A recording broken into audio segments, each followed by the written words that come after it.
Syrett Show. There you go, a brand new liner for our buddy Stefan Verstappen, our emergency preparedness expert, author, martial artist. We call him the survivalist. And, I guess we just lost him. He dropped off the line there.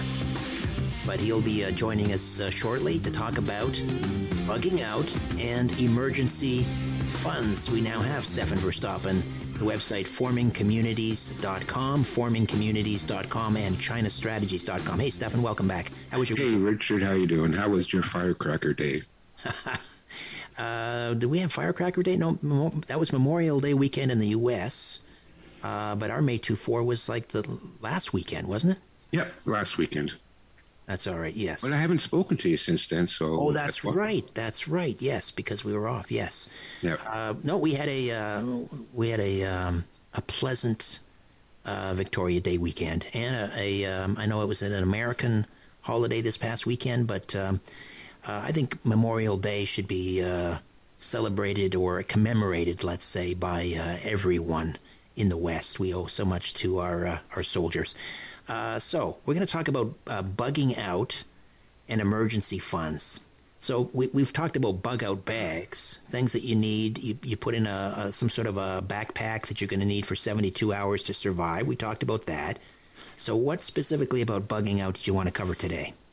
Well, I gave you all a list of things that you should include in your backpack and your everyday carry. But one thing I didn't mention, because we really didn't have time for it, there's so many things we could talk about, but of vital importance is your emergency funds, your emergency cash, a way of paying for things. So let me tell you what I've got, and maybe that can set an example. So I'm going to start with the smallest first. Last week we talked about the everyday carrier. This is a small pouch that you carry with you wherever you go, in the car, in the glove compartment, in your backpack if you're bicycling. And it's a miniature survival kit. It has basically what your bug out bag should have, but in a minimalized degree. Now, the other thing that I put in there that I didn't mention is emergency cash. Now, usually when I go for a bike ride, I don't bring my wallet. I'm riding a bicycle. It's usually through, a bicycle trail through the forest or on the mountain. And what do I need my wallet for? The cops aren't going to pull me over. Oh, but wait, they did. But anyways, it's another story. But usually the police aren't going to pull you over on your bicycle and ask to see your driver's license. So why do I need to carry that with me? But just in case, what I do is I keep $50 in my everyday carry, $50 in cash. I carry a 20, a 10, a 5 toonies, and 5 loonies. Now, this is in case I am... I get into an accident, and this has happened. One time I was riding down the Rouge River Trail, which actually isn't a trail. You end up in a swamp, and you have to bushwhack it for the last 3 miles until you get to Lake Ontario, until I finally found a GO train. Well, how do you pay for the GO train? I didn't bring my wallet, but I always have cash in my everyday carry. So I've got the $35 in paper cash and then another $15 in coins. And the coins are because sometimes that's, you might want to buy something from a vending machine, or you might want to make a phone call, even though finding a public phone booth these days is good luck with that. But I used to use it for trying to make a phone call and buying something to eat or drink when I get to the train station or the bus station and I'm waiting around and I'm hungry. That's what the coins are for. So $50 in my everyday carry. Now, in my bug out bag, I have 2 things. Now, what I'm trying to do is anticipate all the things that can go wrong. So in my bug out bag, I carry $100 in cash. And again, for the same reason. What if I, need to take a taxi home, or I need to get a hotel room or something like that? In addition to the $100 I carry in my bug out bag, I also have a credit card, a clean credit card. And what I did was, a couple of years back, I got one of those offers, from Capital One. Everybody's getting them in their email, right? So I thought, okay, I'll apply for a Capital One card. And they gave me a $300 credit line, whoop-de-doo. But I made a couple of small purchases and paid it off in time, and now they're up to $800, which is a little bit better because with $800, now I can rent a car. You can't rent a car without a credit card. So let's say, I'm bugging out, and maybe I'm bugging out on foot or on bicycle or on by the car, and the car breaks down. Now you got to call somebody up, a tow truck, to come and, haul your car and get it repaired. Do you have enough cash on hand? $100 isn't going to cover it. So that's where the credit card comes in handy. Got $800. That's more than enough to rent a rental car and to get a tow truck driver. Or Stefan, I got to jump in here. We got to take a quick time out. We'll come back. Stefan Verstappen, our emergency preparedness expert, the survivalist. More in a moment. Stay with us. Back to the conversation on the Richard Syrett Show. News Talk, Saga 960 AM. All right, every Monday on The Survivalist, our emergency preparedness expert, Stefan Verstappen, helps you to prepare for when the proverbial shinola hits the fan. And that could be a prolonged power outage, let's say, like we experienced over the weekend last week, not this weekend, but the weekend prior, when that major storm rolled through southwestern Ontario. Or it could be something even more dramatic, a breakdown in civil disorder.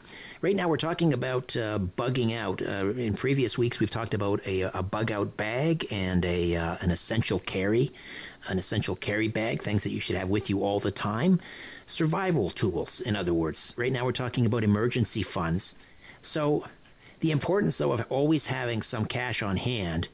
Obviously, you don't want to broadcast that, to neighbors or anyone. But the importance of having cash on hand, not only in a bug-out bag or in an essential carry, Stefan, because if the power goes out, let's say for 72 hours or a week, even, let's say the banking system has been hacked. Your credit card's not going to do you any good either, right? So you need. How much cash should you always have on hand in your estimation in your home? Let's say. Well, I'm going to quote an article from the World Economic Report, which said that you should have 1 month's expenses saved in cash, or approximately $2,000. Now, personally, I don't trust the banks very much, Richard. Ever since Adolf Castro closed down the bank accounts of all those freedom truckers, I'm thinking, wow, if I don't love Justin, then will they close down my bank account? How do I know? So I keep the minimal amount of cash in the bank now. I just don't trust it. Besides, why should I keep it in the bank? Am I getting interest on it? Like what? 1% interest? It's not worth it. So at least $2,000 in cash in your house. Don't tell anybody you've got it. Don't tell the neighbors, oh, I got cash in the house. And don't tell your daughter's 17-year-old thug boyfriend either. So, it's just you. You and the wife know where the emergency cash is. Now, don't use that cash as a part of your budget. This cash is only for emergencies. So if you're, getting short on groceries or you need to pay the phone bill or something, we'll figure out some other way, but don't touch that cash. That cash is only for emergencies, and that's what I use it for. What if I have a dental emergency and I got to run to the dentist? What if, like you said, we don't know. That's why I'm trying to think of all the stopgaps. Maybe the banks will be shut down and you can't get cash out of the bank. But on the other hand, maybe cash won't be worth anything either. We don't know what's going to happen. So maybe the credit card works. If it doesn't, then I'll use cash. Personally, in an emergency, I'd rather max out the credit card and, they can come after me next month for the money rather than me give up my cash right now. So that's my strategy. Max out the credit card, again, only for emergencies. Then you have your $2,000 cash in the house. If you have more money than that, that's great. Chances are you won't have more money than that. The same economy report did a survey, and they showed that 40% of Americans, now this is Americans, but I'm pretty sure Canadians are around the same ratio, 40% of Americans do not have $400 in cash or on their credit cards or in their savings account. They don't have an extra $400 to cover a sudden bill. So a pretty sad statement on people today. We don't have any money. Small surprise, we're being taxed at 80%, and the government takes just about everything you earn. So that's why we're all poor. But anyways, the final strategy for this is gold bullion. Now, I got this idea from reading a book called Bravo 20, which is about the British SAS team behind enemy lines during the Iraq War.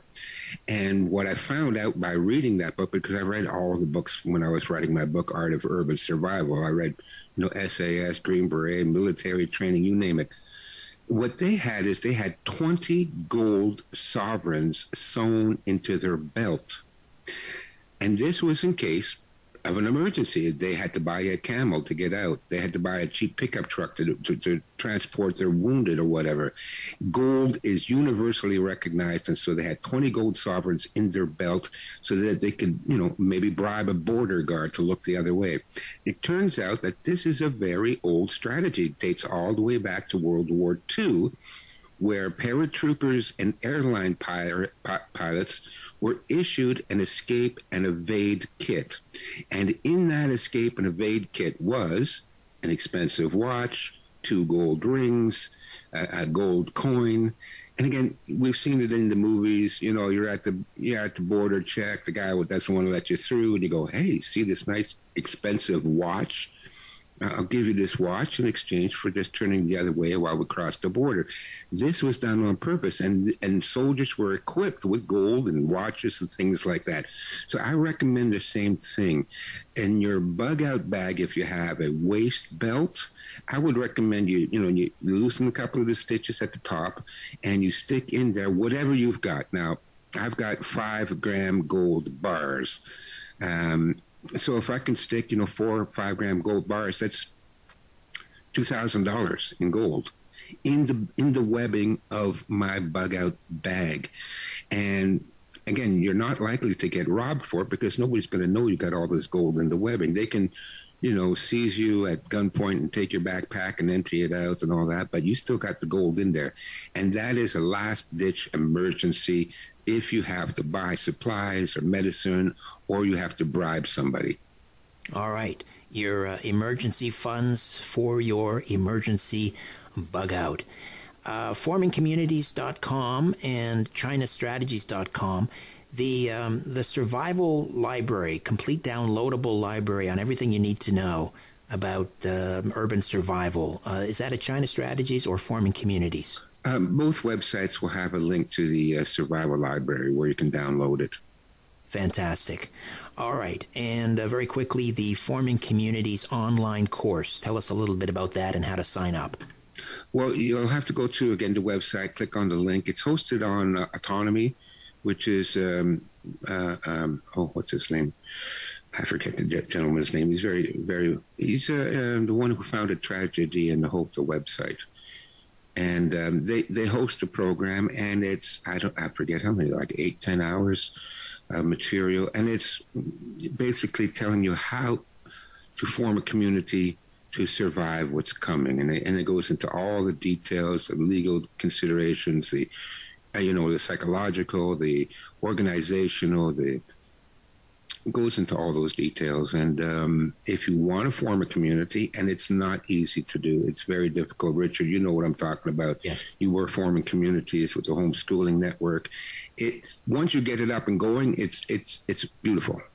But getting it up and going, that is a bit of a chore, and not many people have the skills to do that because we're not taught the skills anymore. We don't have social skills, and certainly Generation Z doesn't have many social skills because they've been brought up on the smartphone.